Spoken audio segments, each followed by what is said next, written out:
Netflix just dropped Guillermo del Toro's Frankenstein. And ladies and gentlemen, this is not your grandfather's monster movie. We got Oscar Isaac playing God. We got Jacob Elordi playing his tragic creation. And we got Mia Goth being peak Mia Goth. Beautiful, creepy, and impossible to look away from. But is Frankenstein a gothic masterpiece that breathes new life into this legend, or a lifeless experiment that should have been left in the lab? Let's talk about it. Ladies and gentlemen, it's showtime. What's going on, ladies and gentlemen? Welcome back to the channel. I am Frank, and in today's video, we are diving into Guillermo del Toro's Frankenstein, streaming exclusively on Netflix. So in this video, I'm going to be breaking down the visuals, the performances, and some of the themes that I was able to pick out from this absolute classic. Set in a crumbling Gothic version of 19th century Europe, Frankenstein tells the story of Victor Frankenstein, played by Oscar Isaac, who is a brilliant scientist who is driven mad by the death of his mother and the treatment of his father and the way he was treated by his father. He brings to life his own creation, but the results aren't exactly what he imagined. Now, Mia Goth plays Elizabeth. She is the emotional heart of the story, caught between Victor's obsession and the monster's yearning to belong. And because Del Toro's films are equal parts heartbreak and horror with visuals so beautiful, you'll forget the grim story is at play. Because this story, ladies and gentlemen, gets so dark so fast. See, what is genius here is that Del Toro doesn't just retell the story, he reconstructs it. He leans more into the emotional core of what's going on. I'm talking loneliness, guilt, regret, and the horror of what happens when your ambition outweighs empathy.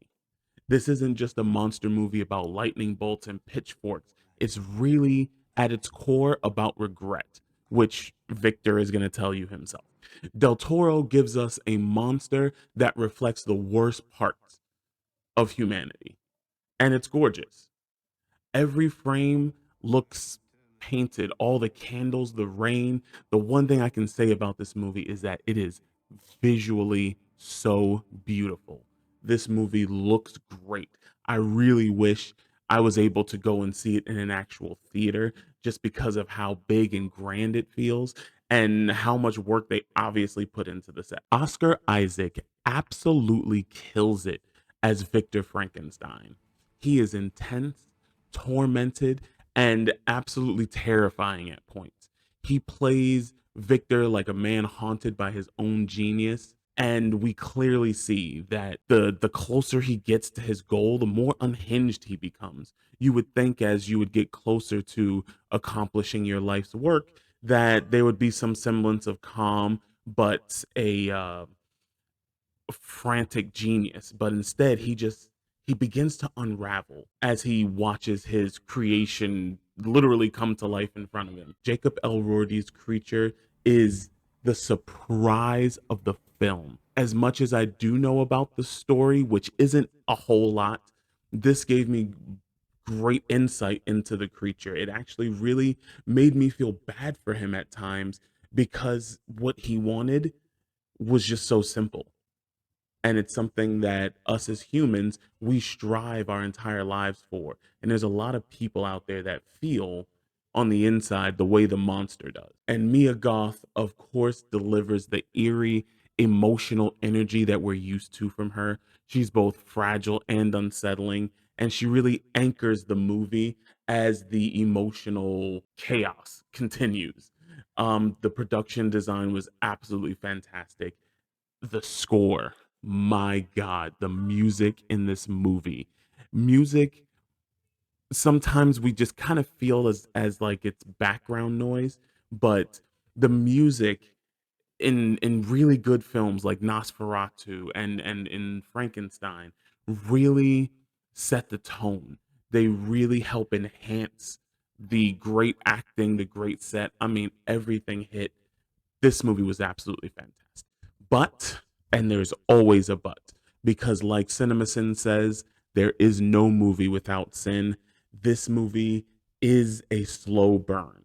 So you really, this is not the I'm going to be on my phone kind of movie. You really, really need to pay attention because there's a lot of little subtle details and conversations that will really enhance the story and helps move it at a pretty good pace, even though it does slow down at points and it kind of drags like a corpse in the snow. So if you were looking forward to like this fast pace jump scare kind of movie, this isn't that. This is a tragic gothic drama more than a monster horror. That being said, when the violence does start, I mean, things go absolutely haywire, and it often will remind you that it is not just a drama, but it's really a horror movie. So, is Frankenstein worth your time? Absolutely. If you love gothic horror, cultural literature, or just Del Toro's movies in general, this is going to be a must watch. Plus, it's on Netflix. Most people have Netflix. You ain't doing shit else. Go ahead and put that movie on. So, what did you think of Frankenstein 2025? Did Del Toro finally make the definitive version of the story, or do we still have to go back and watch the black and white one? Ladies and gentlemen, thank you so much for joining me for this video. Don't forget to like, comment, subscribe, and I will see y'all in the next one. And remember, playing God never ends well. Peace.